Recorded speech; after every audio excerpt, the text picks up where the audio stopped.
The forest held its breath. The thunder of the hunt had ceased, leaving behind a silence so profound it felt like a wound.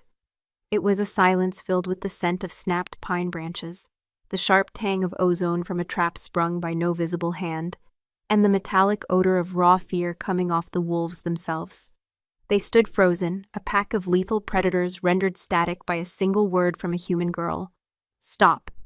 The word still hung in the air, a ripple in the fabric of reality. Riven felt their eyes on her, not the awe-filled gazes of a rescued pack, but the hard, suspicious glares of beasts who had just witnessed something unnatural. She kept her own eyes fixed forward, on the mangled steel jaws of the hunter's trap that had been meant for their alpha king. It was empty. The ancient silver-etched chains that powered it had snapped inward on nothing but air and wood, a testament to a hunt redirected, a testament to her. Beside her, Jorth Melkin was a mountain of contained fury and disbelief.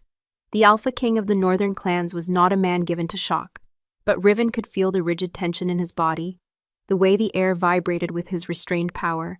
He smelled of winter frost, of sovereign iron, and of the old dark earth that bowed to his rule. He had been beside her, a step ahead, his massive form a shield she was supposed to be cowering behind. Now, he stood as still as the ancient oaks, his golden wolf eyes, currently narrowed in their human guise, fixed not on the failed trap, but on her. A low growl rumbled through the clearing. It came from Silas, Jorth's beta, his face a mask of granite and fury.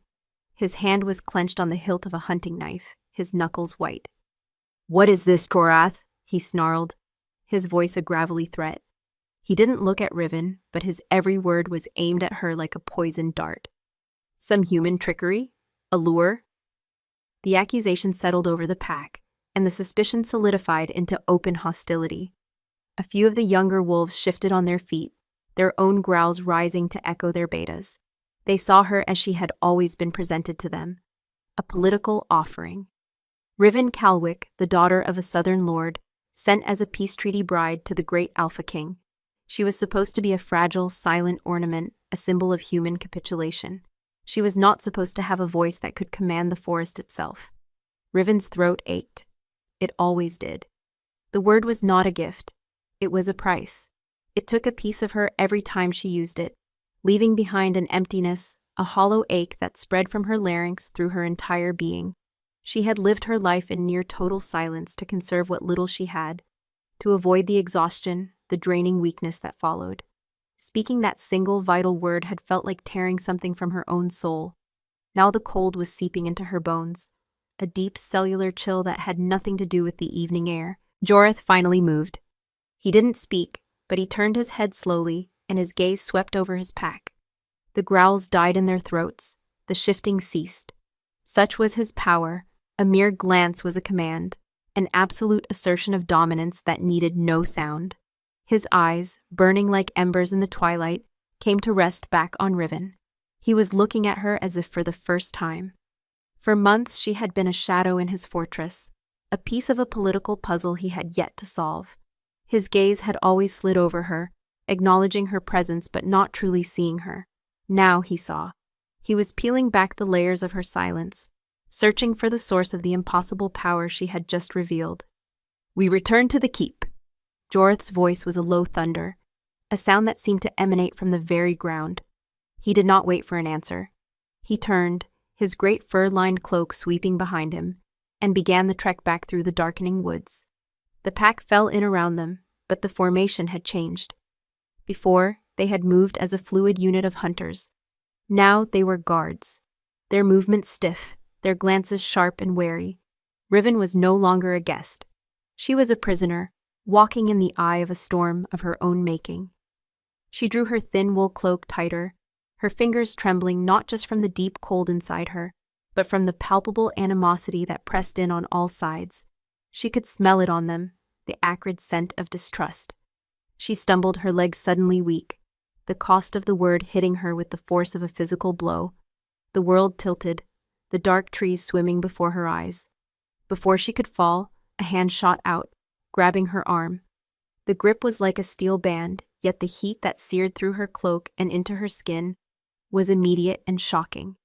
Jorth had stopped. He held her upright, his fingers wrapped around her bicep, his thumb pressing against the frantic pulse in her arm. He leaned down, his face close to hers. The air crackled between them. She could see the fine silver scars that traced the hard line of his jaw, the flecks of ancient gold in his predatory eyes. He smelled of pine and something else, something wild and possessive, a scent that spoke of ownership and territory. It wasn't a comforting smell. It was terrifying, and it called to a part of her she didn't know existed. "Walk," he commanded, his voice a low growl meant for her ears alone. It was not a question. It was not an offer of aid. It was a raw, undeniable order. He did not release her. His hand remained, a hot brand on her arm, half supporting her, half holding her captive.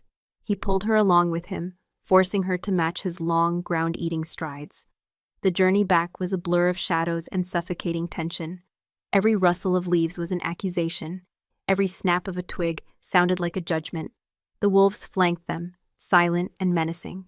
She was acutely aware of the heat of Jorith's hand, the solid wall of his body beside her, the way his power seemed to beat against her skin like a physical force. She, who had made a fortress of her silence, had never felt so exposed.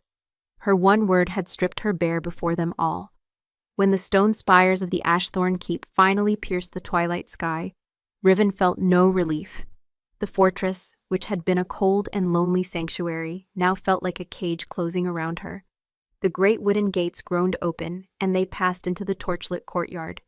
The pack dispersed with low murmurs, their eyes following her until she was out of sight, their suspicion a tangible thing left hanging in the smoky air. Jorith did not lead her toward the wing that housed her small Spartan chambers. He kept his grip on her arm, his pace unwavering, and pulled her past the great hall, away from the warmth of the central hearth, and down a corridor of cold, echoing stone. He was taking her deeper into the heart of the keep, into his domain. The air grew colder, smelling of old parchment, weapon oil, and the faint lingering scent of his own sovereignty. He stopped before a massive door of iron-banded oak. Without releasing her, he pushed it open and propelled her inside. The door slammed shut behind them with a boom that echoed in the sudden, oppressive silence of the room. It was his study, his den, a wolf's lair carved from stone and shadow. Maps of the vast, untamed northern territories covered a huge table. Weapons lined one wall, swords, axes, and bows that looked as ancient and deadly as the man who owned them. A fire crackled low in a cavernous stone hearth, casting flickering shadows that danced like specters. The room was steeped in his presence, in his power. It was overwhelming. Riven's heart hammered against her ribs. The draining weakness from her spoken word was making her lightheaded, but fear was a sharp, cold spike driving it away. She stood in the center of the room, feeling small and utterly human. Jorith finally released her arm. The sudden absence of his heat was as shocking as its presence had been. He moved to stand before the fire, his back to her. His shoulders were impossibly broad, a silhouette of immense power against the leaping flames. The silence stretched, tight and suffocating. He was letting her wait. He was letting her fear build.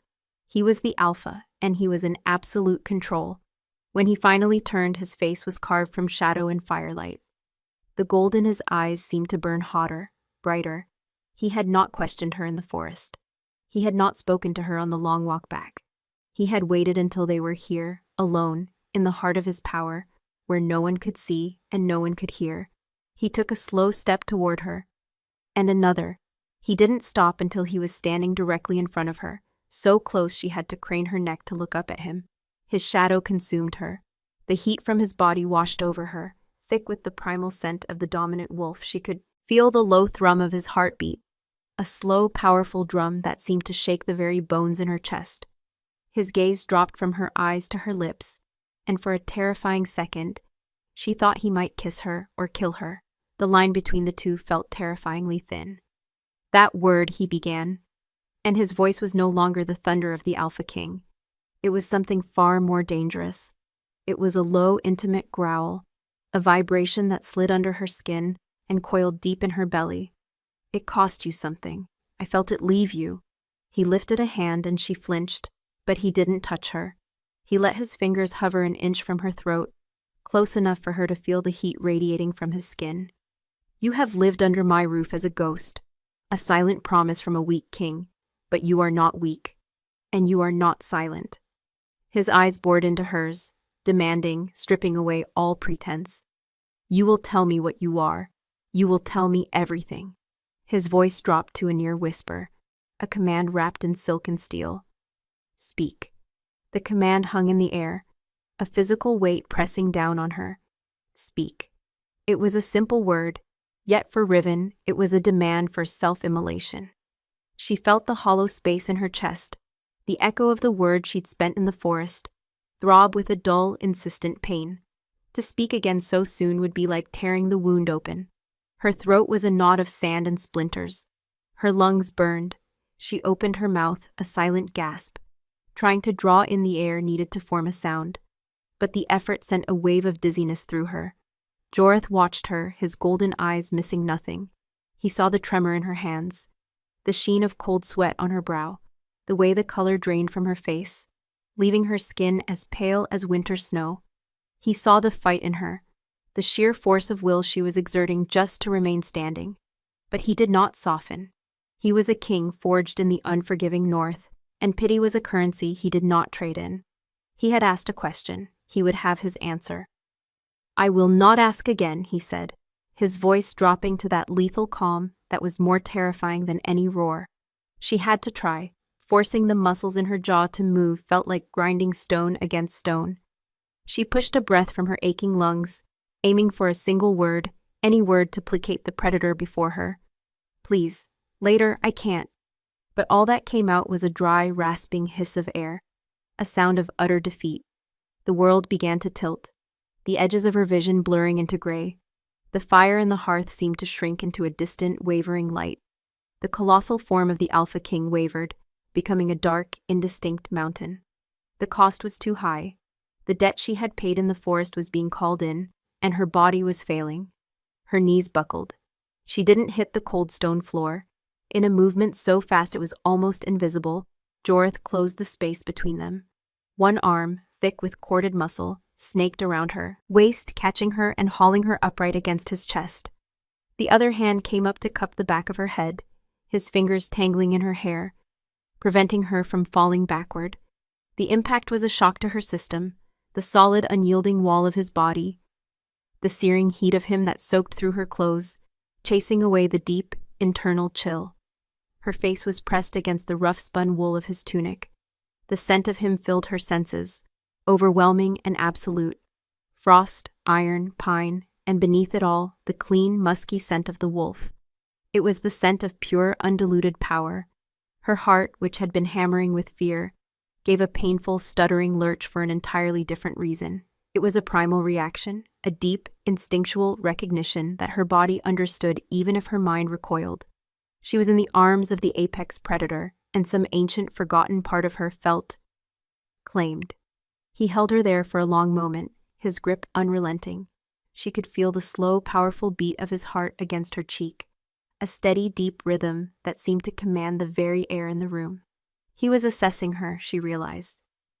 Not as a political bride or a potential traitor, but as one might assess a wounded animal. He could feel the fine tremors running through her body, the shallow, ragged nature of her breathing. He had felt her weakness before, but now he was holding the proof of it in his arms. With a low grunt that was somewhere between annoyance and something unreadable, he lifted her as if she weighed nothing. Riven's breath caught in her throat. Her hands flew to his shoulders to steady herself, her fingers digging into the hard muscle there. He carried her across the room and deposited her, not gently, but with a controlled precision, into a large, hide-covered chair near the fire. He straightened up, looming over her, his expression a mask of stone. He watched her for another silent, stretching moment before turning to a small table where a carafe of water and a decanter of dark liquid sat. He poured water into a heavy silver goblet and thrust it toward her. Drink. Her hands were shaking too badly to take it.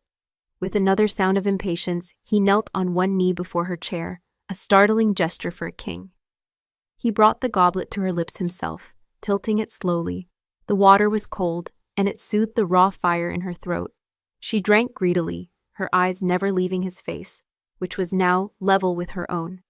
In the flickering firelight, the silver scars on his jaw seemed to writhe like living things. He had the face of a fallen god, beautiful in its harshness, terrifying in its perfection. When she had drunk her fill, he set the goblet down with a heavy thud. He remained there kneeling before her, a captive king holding his captive audience. The dynamic had shifted, becoming something far more intimate and dangerous. "Now," he said, his voice a low vibration that seemed to travel from the floorboards up through her bones, "we will try again, but you will not speak with your voice, not yet." He lifted a hand and his index finger traced the line of her jaw, a touch so light it was barely there, yet it sent a jolt of fire through her veins. "You will tell me with your eyes. What are you?" Riven stared at him, her mind racing. How could she explain a lifetime of cursed silence, of a power that devoured her from the inside out, with only a look? She thought of her father, the Southern Lord, whose fear of her gift had turned to revulsion. He had called it an abomination, a taint in their bloodline. He had taught her that every word spoken was a step closer to an early grave, that her silence was her only shield. She lowered her gaze, unable to bear the intensity of his. She looked at her hands, twisting in her lap. How to show him? She took a deep breath, gathering the last of her strength. She looked back up at him and held his gaze. She poured every ounce of her feeling, of her history, into that single look. The fear, the exhaustion, the terrible draining emptiness. She tried to show him the hollow ache in her soul, the feeling of being slowly unmade from within. Jorah's eyes narrowed. He was reading her, his wolf-sharp perception peeling back the layers of her defense. A flicker of something crossed his features. Not understanding, not yet, but a dawning recognition. He had seen this kind of slow decay before, in wolves afflicted by silver poisoning, a wasting sickness that ate them from the inside. "It is a curse," he stated, his voice flat. It wasn't a question. She gave a small, almost imperceptible nod. Relief, sharp and painful, pierced through her. He was beginning to see. "The word you spoke in the forest. It is the source of this curse." Again a statement. Another nod, this one more definite. He leaned closer, the scent of him growing stronger, more potent. "Every time you use it, you pay a price." Her breath hitched. She closed her eyes for a second, a silent confirmation that was more telling than any word could have been. When she opened them, his face was inches from hers. The heat of his body was a tangible presence, a promise of either comfort or combustion. "Show me," he whispered, a dangerous, seductive command. He reached out and gently took her hand. His fingers were calloused and warm, completely enveloping her smaller, colder one. He turned it over, his thumb stroking the delicate skin of her wrist, right over her pulse point. "Show me the cost." The contact was devastating. A current of energy, wild and untamed, shot up her arm. It was his energy, his vitality, his raw alpha power, and in that moment she felt a strange, inexplicable pull, as if the hollow space inside her was trying to draw on his strength, a drowning person grasping for a rope. It was terrifying and exhilarating. Without thinking, she focused on the memory of speaking the word stop, on the tearing sensation, on the wave of cold that had followed. She projected the feeling, the memory, through her touch. Jorah recoiled as if burned. He snatched his hand back, his eyes widening slightly. A muscle in his jaw jumped. He had felt it.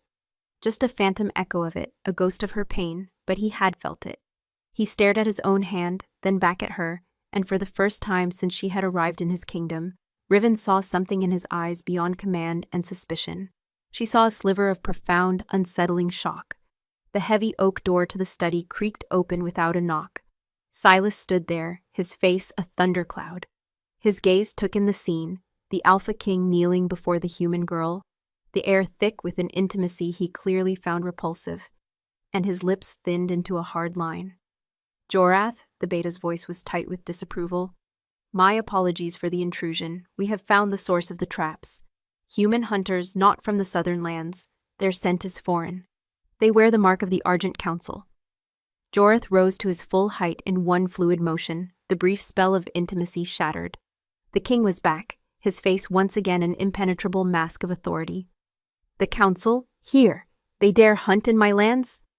They were not hunting game, Alpha, Silas said, his eyes flicking to Riven with unconcealed contempt. They were hunting you. And this one, he jerked his chin in her direction, led us right to their ambush. The accusation hung in the air, cold and sharp as a blade. The fragile, tentative understanding that had begun to form between Riven and Joreth evaporated like mist. The pack's suspicion had returned, voiced by its most loyal soldier. Joreth's gaze swung back to Riven, his eyes now chips of gold ice. The doubt was back, colder and harder than before. He looked at her, truly looked at her, and she could see the calculations turning in his mind. Was she a cursed girl with a dangerous gift, or a clever spy with a well-rehearsed act? A liability or a weapon? He was silent for a long time, the crackle of the fire the only sound. Riven's heart sank. She had shown him a piece of her soul, and it had been dismissed as a trick. The chill returned, colder than ever. Silas, Joreth said finally, his voice devoid of all emotion. Send word to the guards. The girls' chambers are to be moved. Silas's expression tightened, expecting her to be sent to the dungeons. Move her things to the queen's suite, Joreth commanded, his eyes locked on Riven's. The rooms adjoining my own. Silas stared, his jaw slack with disbelief. Alpha? She is no longer a political guest to be housed in the far wing, Joreth continued, his voice a low, inexorable growl that promised no argument would be tolerated. She is an asset, or a threat. Either way, her place is here. He took a step toward Riven, his shadow falling over her once more. By Mahan, until I have my answers. The walk to the queen's suite was a march of silent condemnation. Silas did not deign to escort her himself. He barked an order at two hulking guards, warriors whose faces were grim maps of scars and suspicion. They flanked her, their presence a cage of muscle and steel. They did not touch her, yet she felt the crushing weight of their animosity with every step. Her few meager belongings, a change of linen, a worn book of southern poetry, the thin wool cloak she'd arrived in, were carried by a resentful servant girl who held them as if they were contaminated. Every torch they passed seemed to sputter and cast her in a harsh, accusatory light. Every shadow seemed to recoil from her. Wolves passing in the corridors would stop, their bodies going rigid, their lips pulling back from their teeth in silent snarls, before they melted back into the gloom. She was a blight, a foreign sickness introduced into the heart of their home, and their Alpha King had just placed her at its very center. The Queen's suite was located in the oldest part of the keep, the stone heart from which all other wings had grown. The door was as massive as the one to Joreth's study, but it was carved with the likeness of a she-wolf, her head thrown back in a silent, eternal howl. One of the guards unlocked it with a heavy iron key that grated in the lock, the sound echoing down the empty hall. He pushed the door open and gestured for her to enter with a sharp, impatient jerk of his head. The air that rolled out to meet her was cold and still, thick with the scent of disuse. It smelled of dust, of dried herbs tucked into the linens decades ago, of cold stone and the faint, ghostly perfume of a woman who had not walked these floors for a very long time. The servant girl hurried in, dropped Riven's bundle on a carved chest at the foot of the bed as if it were burning her, and fled without a word. The guards waited until Riven had stepped fully over the threshold before pulling the door shut. The sound of the heavy bolt sliding into place on the outside was a death knell to the last of her freedom. She was alone, utterly and completely. The room was vast, a cavern of shadows and moonlight. A single enormous arched window dominated the far wall, its leaded panes looking out over the dark, serrated line of the pine forest and the endless star-dusted sky of the north. This was the window of a queen, meant to overlook her king's domain. For Riven, it was a view of her prison. The bed was a monstrous thing of carved dark wood, piled high with furs, sable, wolf, and bear, that looked heavy enough to suffocate a person. Great faded tapestries hung on the stone walls, depicting scenes of epic hunts and brutal territorial wars. A thick layer of dust covered every surface, a fine gray powder that sparkled in the shafts of moonlight. The hearth was a black, yawning mouth, cold and empty. This was not a room for the living. It was a tomb, a monument to the last queen, Joreth's mother, who was spoken of only in hushed, fearful whispers. Riven walked slowly to the window, her thin slippers making no sound on the cold flagstones. She pressed her forehead against the cool glass. The deep cellular weakness from using the word still clung to her, a heavy shroud she couldn't cast off. Her body ached with a bone-deep weariness, but her mind was a frantic storm. Jorth's command replayed in her head. Her place is here, by my side. It was not a gesture of protection. It was an act of possession. He had tethered her to him, brought her into the very center of his power, where he could watch her, dissect her, and unravel the mystery she presented. She thought of his touch, the way he had caught her, the shocking heat of his body against hers. Her skin still tingled where he had held her arm. Her pulse still hammered when she remembered him kneeling before her, his thumb stroking her wrist, his golden eyes searching hers. He was a terrifying man, a king of a savage primal people. He ruled through strength and fear, yet for a fleeting moment in his study, when he had felt the echo of her pain, she had seen something else in his eyes. Not kindness, not sympathy, but a flicker of raw, startled recognition, as if he had seen a piece of his own brokenness reflected in hers. The thought was so dangerous, it made her dizzy. To imagine any sort of connection with a man like Jorth Melkin was a form of madness. A soft scratching sound at the door made her jump. It was not the heavy grating of the main bolt. A small square panel near the floor slid open, and a wooden tray was pushed through. On it was a steaming bowl of stew, a hunk of dark bread, and a pewter cup of water. The panel slid shut with a dull thud. They would feed her like an animal in a cage. She didn't move toward the food. Hunger was a distant, secondary sensation, buried beneath the exhaustion and the fear. She wrapped her arms around herself, trying to ward off the chill that came not from the room, but from within. She was so tired. All she wanted was to curl up and let the darkness take her, to find a few hours of oblivion where she wasn't the cursed human girl, the unwanted bride, the Alpha King's prisoner. The heavy lock on the door turned again, and Riven's heart leaped into her throat. An old she-wolf entered, her face a web of deep-set wrinkles, her silver-gray hair braided tightly back from her brow. Her eyes, a pale, washed-out blue, were sharp and missed nothing. She carried a basket of herbs and linens. This was Elspeth, the pack's healer. Riven had seen her from a distance, a figure of respect and fear. Elspeth's gaze swept over Riven, clinical and dismissive. She did not offer a greeting. "The Alpha commands I check your health," the old woman stated, her voice dry and brittle as autumn leaves. "He will not have his asset expire from foolishness." The word asset was spoken with a universe of contempt. Riven remained silent, her throat too tight to even attempt a sound. Elspeth approached and grabbed her wrist, her fingers surprisingly strong, pressing down to feel her pulse. The touch was impersonal, cold. "Your heart beats like a frightened rabbit's. Your skin is cold. You are drained," she diagnosed, releasing her as if she were unclean. "This is what comes of human trickery. It leeches the life." She went to the tray of food, her lip curling in distaste. "You will eat. Now." When Riven didn't move, the healer let out a harsh sigh of impatience. "Do not test the Alpha's will. He has placed you here for a reason. If you die of stubbornness, he will only see it as a flaw in his acquisition. It will not earn you pity." The cold pragmatism of the words was like a slap. Riven looked at the stew. The rich scent of meat and root vegetables finally pierced her fog of misery. And a sharp pang of hunger answered. Slowly, her limbs feeling like lead, she moved to the tray, picked up the bowl, and began to eat. The stew was hot and savory, and with each spoonful, a small measure of strength returned to her body. Elspeth watched her, her arms crossed, her expression unyielding until the bowl was empty. "There is a tonic beside the water," she said. "Drink it. It will help with the drain, and it will help you sleep." She turned to leave, pausing at the door. "Do not mistake the king's curiosity for kindness, girl. He collects broken things only to see if he can find a use for them. If he cannot, he discards them."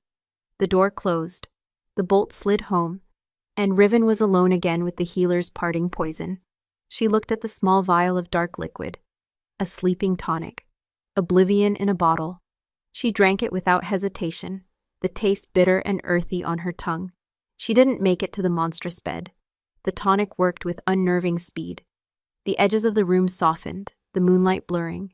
She stumbled to the large, hide-covered chair by the cold hearth, the same kind of chair Jorith had placed her in, and curled into it. The last thing she saw before her eyes drifted shut was the silent, howling wolf carved on the great oak door. She dreamed of silence. Not her silence, but the silence of the world ending, of a sky without stars and an earth without a moon. She dreamed she was falling through an endless cold void, and the hollow ache inside her was growing, consuming her, until she was nothing but an echo in an empty universe. A sound dragged her from the depths, a heavy, resonant click, the sound of the bolt on her door being drawn.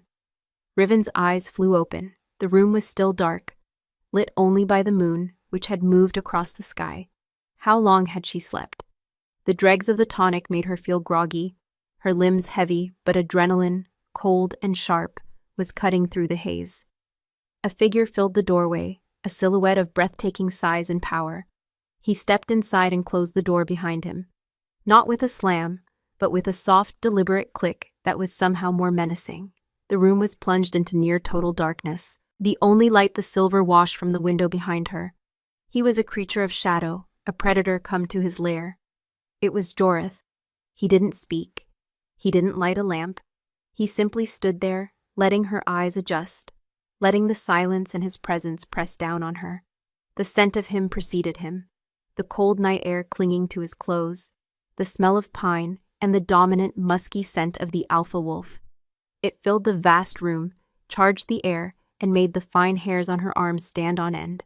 She remained frozen in the chair, her heart a frantic drum against her ribs. He began to move, circling the room's perimeter, his steps utterly silent on the stone floor. A wolf on the prowl. He was assessing his territory, claiming it with his presence. And she was the new, unknown thing within it. He stopped in front of the window, his form blocking the moonlight, casting her in complete shadow. She could feel his gaze on her, a physical touch in the dark. The silence stretched, becoming a weapon he wielded with terrifying skill.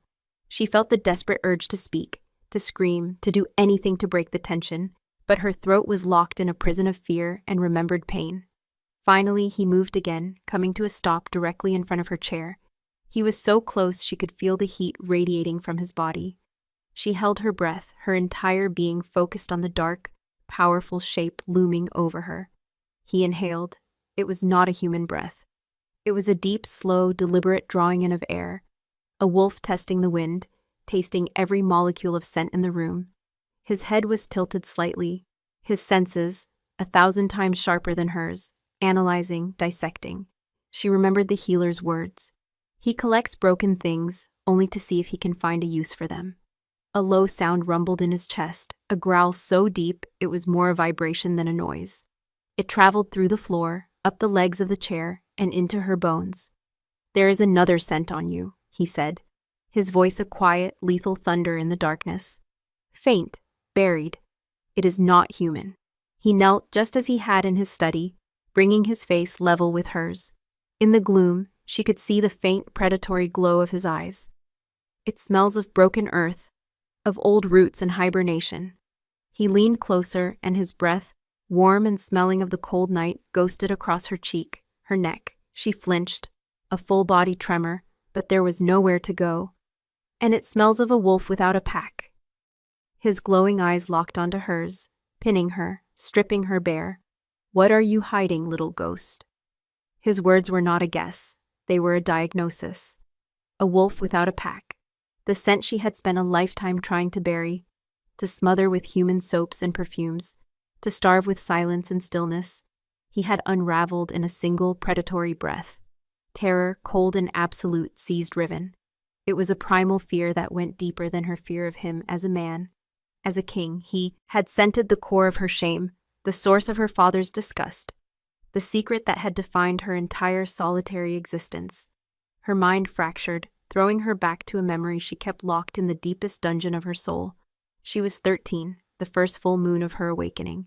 Other children of noble blood had felt the glorious, terrifying pull, the cracking of bones, the surge of wild magic that birthed their wolf. They had run with their sires, their fur glistening under the southern moon.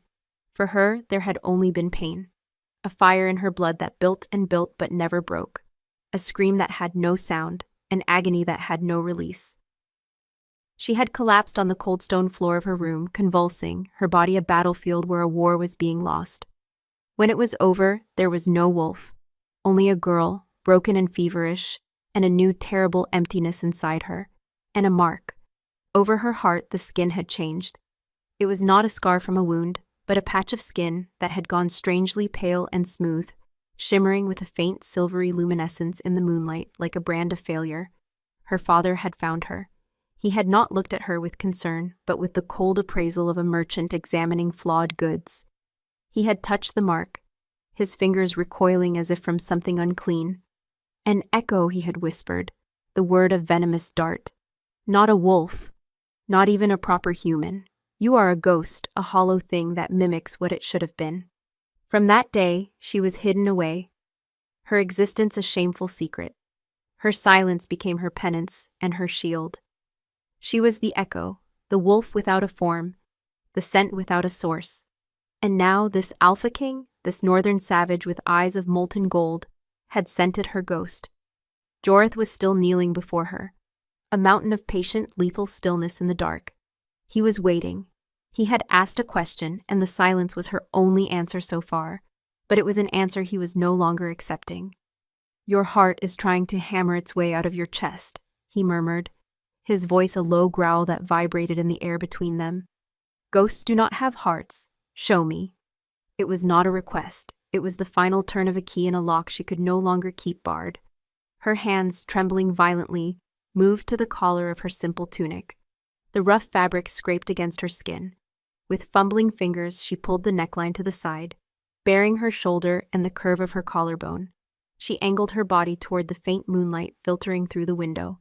There, just above the swell of her breast, was the mark, the echo. In the dim light, it was barely visible, a patch of skin paler than the rest. But as a sliver of moonlight touched it, it came alive. It shimmered with a faint, pearlescent light, a cold, dead luminescence that seemed to sap the warmth from the air around it. It was a scar on her soul made manifest in her skin. Joreth's breath hitched. It was a tiny sound, almost imperceptible, but in the crushing silence of the room, it was as loud as a thunderclap. He leaned closer, his focus absolute. The predatory glow in his eyes intensified as he stared at the mark. He had seen battle wounds that carved men in two. He had seen the black veins of silver poisoning. He had seen curses that twisted flesh. He had never seen this. His hand lifted, slow, deliberate. Riven flinched, every instinct screaming at her to cover herself, to hide the mark of her failure. But she was frozen, pinned by the sheer force of his will. His fingers, calloused from wielding swords and axes, hovered over the mark, not yet touching. She could feel the heat radiating from his skin, a stark contrast to the deathly chill of her scar. This is the source, he breathed. The words a soft rumble. This is the hollow place, the drain. Then he touched her. His fingertips, rough and hot, made contact with the shimmering skin of the echo. Fire and ice collided. A violent, silent explosion erupted at the point of contact. A jolt, powerful and agonizing, shot through Riven, not of pain, but of pure, shocking sensation. The hollow space inside her, the constant, draining emptiness, suddenly felt his power, his vitality, his raw, living essence. It was like a starving void tasting a feast. Her entire being arched toward his touch, a desperate, instinctual craving for the life she lacked. A strangled gasp tore from her throat, the first sound she had made. For Joreth, the shock was just as profound. The moment his skin touched hers, he felt it. Not just the coldness of the scar, but the truth of it. He felt the nothingness. It was like plunging his hand into a pocket of absolute zero, a void that tried to pull the very life force from his fingertips. He felt the echo of her failed shift, the ghost of her non-existent wolf, the deep, draining ache of her existence. He felt the cost of her word, not as a phantom sensation, but as a real, tangible drain on his own energy. He snatched his hand back, a low, guttural snarl ripping from his chest. It was the sound of a wolf encountering something utterly unnatural, a violation of the laws of life and death. He stared at his own fingers as if he expected them to be frostbitten, then back at her. The mask of the impassive king was gone. In its place was a raw, primal shock. His eyes burned into hers, and in their golden depths, she no longer saw a captor examining a prisoner. She saw a wolf staring at its own kind, at a creature so broken, so fundamentally wrong, that his every instinct was screaming at him. A cacophony of commands. Destroy the abomination, protect the weak, claim the anomaly. He rose to his feet, turning his back on her as he paced to the window, a caged beast. He placed his hands on the cold stone of the window frame, his knuckles white, his massive shoulders bunched with tension. He was fighting a war within himself, his alpha instincts battling with 1,000 years of ingrained shifter law. "Who did this to you?" he finally asked, his back still to her, his voice rough with a tightly controlled rage. The question stunned her. She had expected revulsion, accusation, dismissal, not this raw, simmering fury on her behalf. She had no voice to answer him, but the truth was, no one had done this to her. She had been born this way. Flawed, broken. When she didn't answer, he turned, his face a mask of shadows and moonlight. "Your father," he stated. The words clipped and cold. "The southern lordling sent you here as a peace offering. He sent me a broken thing and called it a bride." The contempt in his voice was not for her. It was for her father, for the deception, for the cruelty of hiding such a wound and parading it as a political pawn. He walked back to her, his movements measured and deliberate. He did not kneel this time. He stood over her, the absolute authority, the alpha of all alphas. "You are not human," he declared, his voice leaving no room for argument. "The scent does not lie, the echo does not lie. There is a wolf in you, buried under a mountain of silence and pain. It is crippled, it is starving, but it is there." He crouched down, bringing his face close to hers once more. The anger had receded, replaced by an intensity that was far more terrifying. It was the look of a master smith examining a piece of flawed but priceless metal, wondering if it could be reforged or if it would shatter in the fire. "Everything has a purpose in my kingdom, little ghost. The strong hunt, the clever advise, the weak are protected until they find their strength. But an unknown, an anomaly that cannot be tolerated. It is either a poison that will sicken my pack, or it is a power we have yet to understand." His gaze dropped to the echo, still faintly visible in the gloom. "My healer gives you tonics for the drain, but that is like putting a bandage on a severed limb. It treats the symptom, not the cause." He straightened up, his decision made. The air in the room grew heavy, charged with the weight of his royal decree. "The full moon is in 3 nights. It is the moon of the hunter, the strongest of the year for our kind, the night of the reckoning." Riven's blood went cold. The reckoning was a brutal, ancient tradition she had only heard of in fearful whispers. A trial for shifters who challenged the alpha, or those whose wolves were sick with madness. A ritual of judgment. "You will not remain locked in this room," he commanded. "You will be brought to the moonstone altar at the heart of the ash thorn." His golden eyes pinned her, leaving her no escape. "Under the light of the full moon before my pack, we will see what you truly are. We will see if the wolf inside you can be called forth, or if the echo will devour you completely." He turned and walked to the door, his hand resting on the iron handle. He paused, looking back at her over his shoulder, his face half in shadow. "Pray to whatever gods you Southerners believe in, Riven Calwick," he said, his voice a low, chilling whisper that promised both salvation and ruin. "Because on that night we will discover if you are a curse to be broken or a weapon to be forged." The door clicked shut, leaving Jorath's final, chilling words to echo in the vast, cold room. Curse to be broken or a weapon to be forged. Riven didn't move from the chair. She felt as though the force of his presence had pinned her there, a butterfly specimen pressed under glass. The reckoning, the moonstone altar, before his pack. The words were a death sentence. She had heard tales of the reckoning from servants in her father's court, stories told in hushed, frightened whispers. It was a trial by moon, a savage ritual where the pack's magic, amplified by the full moon and focused through their alpha, would pass judgment. It could heal a sick wolf, or it could tear a corrupt one apart from the inside out. What would it do to a girl with a ghost for a wolf? What would that much raw, wild power do to the hollow void inside her? The echo over her heart seemed to grow colder at the thought, a patch of absolute zero against her skin. The next 3 days were a masterclass in psychological torture. She was no longer just a prisoner, she was an omen. The pack's suspicion had curdled into a palpable religious dread. They saw her as a blasphemy, a human shell housing a perversion of their sacred nature, and her impending trial at their most holy site was an act of sacrilege orchestrated by their king. Her meal still appeared through the small slot in the door, but now she could hear the whispers of the servants on the other side, words like unclean, abomination, and moon-cursed. Elspeth, the healer, returned each morning. The old she-wolf's examination was no longer merely clinical, it was filled with a grim, morbid fascination. She would force Riven to drink bitter tonics, her sharp eyes fixed on the pale skin over Riven's heart. She never tried to touch the echo again, but her gaze was a physical weight, probing and dissecting. "The Alpha plays a dangerous game," Elspeth muttered on the second day, her fingers tight on Riven's wrist, feeling the thready pulse. "To bring a flaw like you to the altar, he risks angering the great wolf. The moon's judgment is not a tool to satisfy a king's curiosity. It is a fire that purifies or consumes.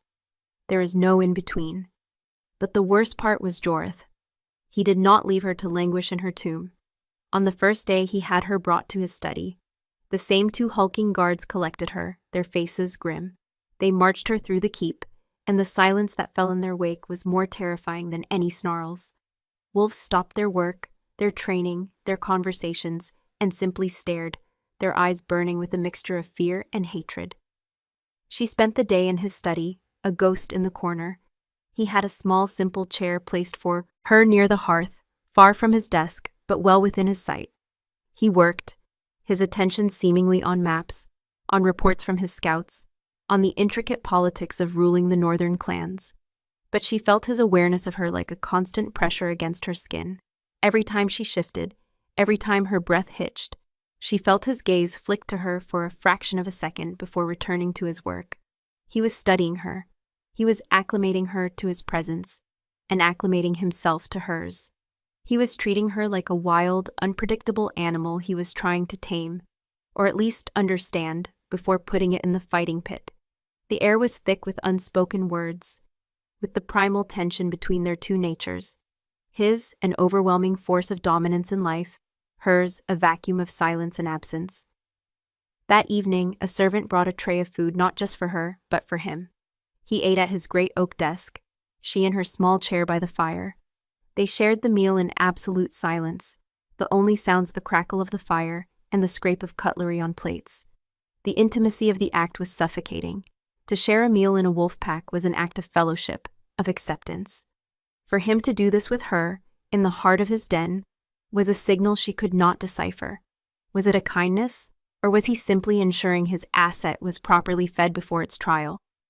On the second day, the moon was visibly waxing in the sky, a brighter, fatter sliver of silver. The restlessness in the keep grew. The wolves were sharper, quicker to anger, their movements filled with a coiled energy. Riven felt it too, a strange, painful thrumming in her blood. The echo ached with a deep phantom cold, a constant reminder of the wolf she didn't have. That day in his study, Jorth was more restless as well. He paced the room, the alpha wolf within him, straining against the confines of his human form and the stone walls. He stopped before her chair, looming over her. She flinched, expecting a command, a question, an accusation. Instead, he simply looked at her, his golden eyes tracing the lines of her face. "It grows colder, doesn't it?" he said, his voice a low rumble. "The echo, it fears the moon." She could only stare up at him, shocked that he knew, that he could perceive the imperceptible shift within her. She gave a slow, hesitant nod. He reached out, not to touch her, but to take a lock of her dark hair that had fallen across her shoulder. He rubbed the strands between his thumb and forefinger, his expression unreadable. The gesture was so unexpectedly gentle, so possessive, it stole the breath from her lungs. "Fear is a kind of power," he murmured, his gaze holding hers. "It hones the senses. Remember that." He dropped her hair and turned away, leaving her with a racing heart and a mind thrown into utter chaos. The confrontation came on the third day, the day of the full moon. She was in the study, the tension in the room so thick she could taste it, metallic and sharp like blood. The door burst open and Silas strode in, his face a mask of cold fury. He ignored Riven completely, his eyes locked on his alpha. Jorath, this is madness, the beta snarled, dispensing with all formality. The elders are in an uproar. The pack is on edge. They believe you are bringing a curse into a holy place. They say you risk the moon's favor for the sake of a human stray. Jorath didn't even look up from the map he was studying. She is not human, Silas. You saw the traps she foretold. You have seen the way the pack reacts to her. Your own wolf snarls every time you look at her. Why? Because it recognizes something ancient and broken that it does not understand. And what we do not understand, we must face. Then let me face it. Silas slammed his fist on the table, making the maps jump. Let me put my blade through its heart and end this. It is a risk not worth taking, for her. It is not for her, Jorath said, finally looking up. His eyes were pure, molten gold, the full force of the alpha shining through. The temperature in the room dropped 10 degrees. It is for the pack. I will not have an unknown quantity dwelling in my keep, a whispered secret in the shadows. We will bring it into the light. The moon will judge, the pack will witness, and the matter will be settled, one way or another. His voice was the sound of mountains grinding together, an immovable force. My decision is final. Silas stared at his alpha, his friend, his jaw working. He was a warrior, loyal to the bone, but he was being pushed past his breaking point. He saw only a threat, a human girl who had somehow bewitched his king. With a guttural sound of frustration and defeat, he turned on his heel and stormed out of the room, slamming the door behind him. The silence that returned was heavier than before. Jorath remained standing, his hands braced on the table, his head bowed. For a moment he looked burdened. The weight of his crown, of his pack, of the impossible choice he was forcing, seemed to settle on his massive shoulders. He was risking his pack's faith, defying tradition, all for a silent girl with a ghost in her soul. Why? As twilight began to bleed across the sky, painting the windows in hues of purple and blood orange, the time came. The two guards appeared at the door. Their faces were no longer just grim. They were filled with a kind of feverish, fearful reverence. The reckoning was upon them. They led Riven from the study, but instead of taking her back to her room, they led her toward the great hall. As they approached, a low, rhythmic chanting began, a deep, guttural sound that vibrated through the stone floors. The entire pack was gathered. They lined the vast hall, standing shoulder to shoulder, their forms shifting and indistinct in the flickering torchlight. Hundreds of them, and every single pair of eyes, some human, some glowing with the inner wolf, was fixed on her. They were a sea of silent judgment, a gauntlet of primal power she was forced to walk through. The air was electric, thick with the scent of pine from ritual branches, of burning sage, of wolf and ozone and raw, untamed magic. The chanting grew louder, a sound that bypassed her ears and settled deep in her bones, making them ache. The echo over her heart was a shard of ice, so cold it burned. At the far end of the hall, the great gates of the keep were thrown open to the night, and standing there, framed by the doorway and the rising, luminous face of the full moon, was Jorath. He was transformed. He wore no crown, no kingly robes. He was stripped to the waist, his magnificent, scarred torso bare to the cold night air. He wore simple leather breeches and nothing else. His hair was unbound, flowing over his shoulders. He was not the king. He was the alpha, the primal embodiment of his pack's strength and spirit. The moonlight seemed to cling to him, to worship him, outlining the brutal perfection of his form. His eyes found hers across the length of the hall. They glowed with an inner fire, fierce and golden. His expression was unreadable, a mask of stone and moonlight. He was beautiful and terrifying, a god of the wild hunt. He lifted a hand, and the chanting stopped. The silence that fell was absolute. He held her gaze, a king holding his subject, an alpha claiming his focus. Then his voice boomed through the hall, a command that was both a promise and a threat, sealing her fate. Let the reckoning begin. The walk to the moonstone altar was a funeral procession, and Riven was the corpse. She moved through the gauntlet of the pack, a silent river of glowing eyes and bared teeth. The cold night air was a physical thing, a sheet of ice against her skin, but the heat of their collective animosity was a furnace at her back. She did not look at them. She kept her eyes fixed on the immense, scarred back of the man, walking 10 paces ahead of her. Jorath. He moved with a liquid grace that belied his size, his bare feet making no sound on the frosted earth. He was their king, their god, leading the sacrifice to the altar. They left the keep behind, plunging into the black, ancient heart of the forest. The trees here were older, larger, their branches forming a skeletal canopy that clawed at the enormous silver-white moon. The only sounds were the whisper of the wind through the pines and the soft tread of hundreds of paws and feet on the damp soil. The pack had begun to shift, their human forms melting away into the larger, more powerful shapes of their wolves. The air grew thick with their primal scent, a heady mix of fur, musk, and anticipation. The path ended abruptly in a large, circular clearing. Here, the trees did not grow. The ground was a carpet of moss and silvered grass, and in the exact center stood the moonstone altar. It was not a carved block, but a single, massive piece of raw, white stone that seemed to have erupted from the earth itself. It pulsed with a faint internal light, drinking in the power of the full moon above. The air around it hummed, vibrating with a power so ancient it felt as if the world had been built around this single point. The wolves formed a perfect silent circle around the clearing's edge, a living wall of shadows and glowing eyes. Jorth did not break stride. He walked directly to the altar and stepped onto it, his bare feet settling on the cold, humming stone. He turned to face the pack, to face her. In the moonlight, he was a terrifyingly beautiful statue of a warrior god, his scars silver, his skin seeming to glow with a life of its own. He looked at Riven, who had stopped at the edge of the clearing, and beckoned her with a single sharp gesture. There was no escape. Taking a deep, shuddering breath, she forced her leaden feet to move, walking the final, lonely steps to her judgment. The grass was cold and wet beneath her slippers. The hum from the altar grew louder as she approached, a deep, resonant thrum that vibrated in her teeth, in her bones. In the hollow space where her wolf should have been, she stepped onto the stone. It was colder than ice, a deep, cellular cold that seemed to leach the very heat from her soul. Jorth stood before her, his presence overwhelming. He was the center of the circle, the focal point of all the power gathering in this sacred place. The moon is high. His voice was different here. It was deeper, imbued with the resonance of the altar. It was not just his voice. It was the voice of the Alpha, speaking for the pack, for the land itself. The reckoning is now. Show them the mark.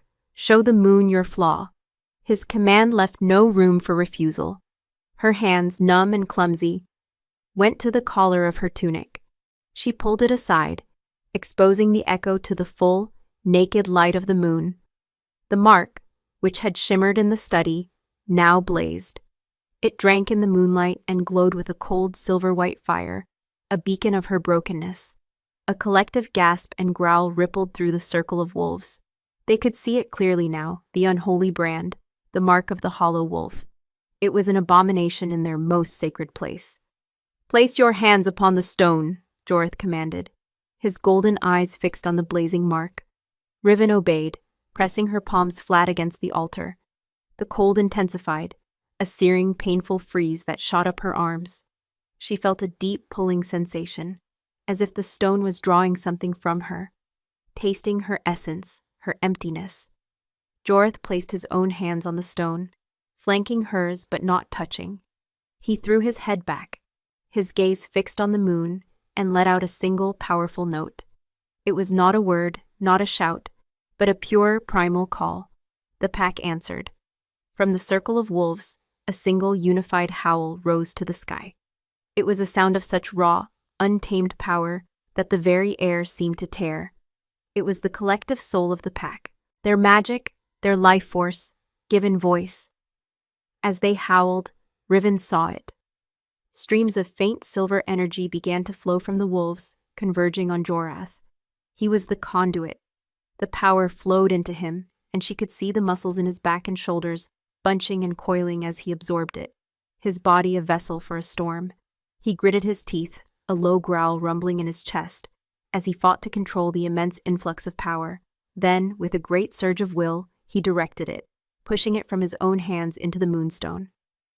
The altar exploded with light. The silver fire erupted from the stone, no longer a gentle pulse, but a blinding, roaring inferno of pure magic. It enveloped Riven, a tidal wave of raw, elemental power. It was not healing, It was not gentle. It was judgment. 1,000 wolves' worth of life, of vitality, of wildness, poured into her, and it collided with the echo. The agony was absolute. It was not a physical pain of torn flesh or broken bone. It was the sound of a scream in a vacuum, the feeling of a soul being ripped in two. The pack's magic, a force of pure life, met the absolute nothingness of the echo, and the two forces tried to annihilate each other inside her body. Her vision turned white. She felt a tearing sensation, as if her very atoms were being unstitched. The echo, the cold, hollow void, flared in defiance, a black hole fighting against a supernova. It was pulling on the magic, not accepting it, but consuming it, devouring it, and the strain was shattering her. This was the moon's judgment. She was too broken to be fixed. She was a flaw to be erased. Through the white haze of agony, she saw Jorath. He was staring at her, his face a mask of straining fury, his body trembling with the effort of channeling the pack's power. And in his eyes, she saw the horrifying truth. He saw it too. He was watching her die. He was the instrument of her execution. A silent scream built in her throat, a final, desperate plea. Please. She was breaking. Her consciousness was a fragile piece of glass, cracking, splintering, about to explode into a million pieces. This was the end. This was her reckoning. And then something shifted in Jorath's golden eyes. The stony mask of the impassive alpha broke. A flash of raw, savage fury crossed his features. A fury not directed at her, but at the ritual, at the judgment, at the fate he himself had set in motion. No! The roar was not the voice of the alpha conduit. It was the roar of a male protecting his own. It shattered the pack's unified howl, breaking the spell. He ripped his hands from the altar, and in one fluid, impossibly fast motion, he surged forward. He grabbed her, his hands closing on her arms, and tore her away from the stone. He spun her around, pulling her back against his chest, shielding her with the solid wall of his body. He wrapped his arms around her, a human shield against a divine judgment. The full, raw, untamed power of the pack, with nowhere to go, no conduit to control it, slammed into him. A guttural roar of pure agony was ripped from his throat as he took the backlash. His entire body seized, muscles locking as the untamed magic surged through him. But he did not let her go. His grip tightened, crushing her against him. He was an anchor in the heart of the hurricane, and he was holding her, saving her. He lowered his head, his face buried in her hair, his breath coming in ragged, painful gasps. The light from the altar sputtered, flickered, and died, plunging the clearing into the soft, natural light of the moon once more. Silence. A profound, shocked, and horrified silence. The wolves stood frozen, their howl cut off, their magic thrown back at them. They had just witnessed an act of ultimate blasphemy. Their alpha had defied the moon. He had interrupted a sacred judgment. He had chosen a broken, cursed outsider over the ancient laws of his people. Slowly, Jorath straightened, his body still trembling with the aftershocks of the magic he had absorbed. He held Riven cradled against him, her face pressed into his shoulder. She was alive, weak, shaking, but alive. He bent his head, his lips close to her ear. His whisper was a raw, ragged sound, meant for her alone, but it held the force of an unbreakable vow. I will not let you break. Then he did something that sealed their fate forever. He kept one arm locked around her waist, holding her to him, and with his free hand, he reached around and pressed his palm flat against her chest, directly over the echo. His touch was a brand, but this time, it was not just his heat. He pushed. He pushed his own life force, his own alpha essence, the very core of his being, into her. He poured his strength into her emptiness, not to fill it, but to claim it, to mark it as his. It was not a word spoken with the voice, but it was a word nonetheless, a word of pure will, a statement made to her, to the pack, to the moon and the gods themselves. Mine. Beneath his hand, the cold, silver-white fire of the echo flickered. And then, for the first time in Riven's life, it began to change. The dead light was consumed, not by the moon's power, but by his. A new light bloomed under his palm, a soft, warm, golden glow. It spread in faint, intricate lines, weaving a new pattern over her skin, a pattern that looked like the ancient scars on his own face. Jorth lifted his hand. The clearing was silent enough to hear a pin drop. Every wolf stared. The echo was gone. In its place, glowing softly in the moonlight, was a new mark, a brand of golden light, a symbol of a bond forged in the heart of a sacred fire, a claim made against all law. It was not a scar of failure. It was the mark of an alpha's protection. The first snow of the following winter fell on a kingdom transformed. It dusted the ancient stones of the Ashthorn Keep, silencing the courtyard and blanketing the great pines in a mantle of pristine white. From the arched window of the Queen's Suite, no longer a tomb, but a sanctuary of warmth and life, Riven watched the flakes drift down, each one a unique and perfect crystal. The room behind her was filled with the low crackle of a roaring hearth and the rich scent of burning oak, a scent now irrevocably entwined with the man who sat in a large chair by the fire, sharpening a hunting knife with slow, meditative strokes. It had been a year since the night of the reckoning, a night that had broken the world and remade it. The memory of the altar's searing cold and the pack's howling judgment was no longer a fresh wound, but a scar, much like the ones Jorth bore. A reminder of a price paid and a victory won. The golden mark over her heart was a constant, gentle warmth against her skin. It was not the dead cold shimmer of the echo, but a living, breathing part of her. It was the anchor of her bond with Jorth, a silent language that flowed between them. Through it, she could feel the steady, powerful beat of his heart, the deep contentment of his wolf, the unshakable certainty of his presence. She was no longer a hollow thing. He had poured his strength into her emptiness, and in doing so had made her whole. She had not become a shifter. The moon rose and waned, and the fire in her blood never rose with it. There was no cracking of bone, no sprouting of fur. The ghost of her wolf had not been resurrected. It had been integrated. Her senses were now a strange and wonderful hybrid of human and wolf. She could scent the subtle shift in the wind that foretold a deeper storm, hear the anxious heartbeat of a guard on the farthest battlement, feel the emotional currents of the pack as if they were her own. She was not a wolf, but she was the alpha's senses, his instincts given a second, keener form. The pack no longer called her the human stray or the moon-cursed. They called her the Vates, the seer, the king's shadow.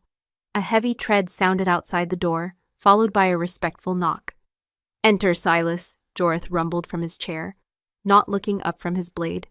The beta entered, his shoulders covered in a dusting of fresh snow. A year ago, his presence would have been a suffocating weight of animosity. Now he inclined his head, his gaze respectful as it moved from his alpha to Riven. The pack's shock and horror after the reckoning had been a palpable thing, a schism that had threatened to tear the clans apart. But Jorth's defiance had been absolute, and Riven's new nature had proven its worth. The Argent Council had come, as predicted. They had arrived with silver-tipped arrows and the arrogant certainty that they were putting down a pack in turmoil.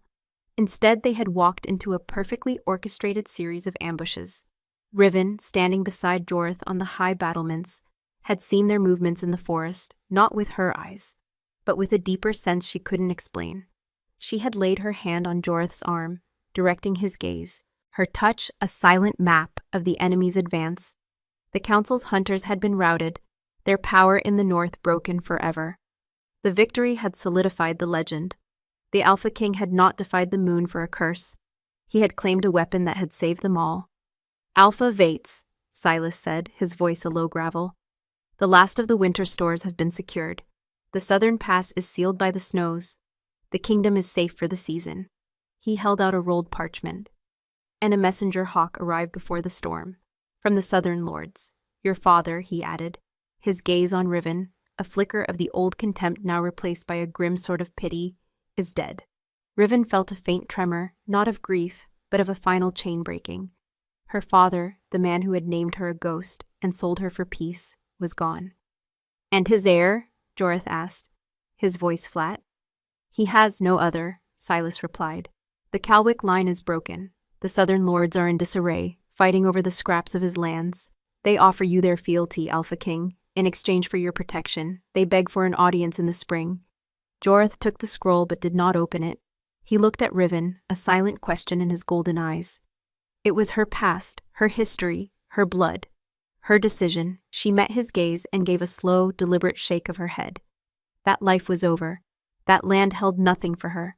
Her kingdom was here, in these cold, strong lands. Her pack was here. Her alpha was here. Joreth nodded once, a flicker of savage satisfaction in his eyes. Send a reply, Silas. Tell the southern lords the north has a queen. Her name is not Calwick. She has no interest in their squabbles. If they wish for an audience, they will bring their tribute and bend the knee to her. Silas's lips quirked in a rare, grim smile. At once, Alpha.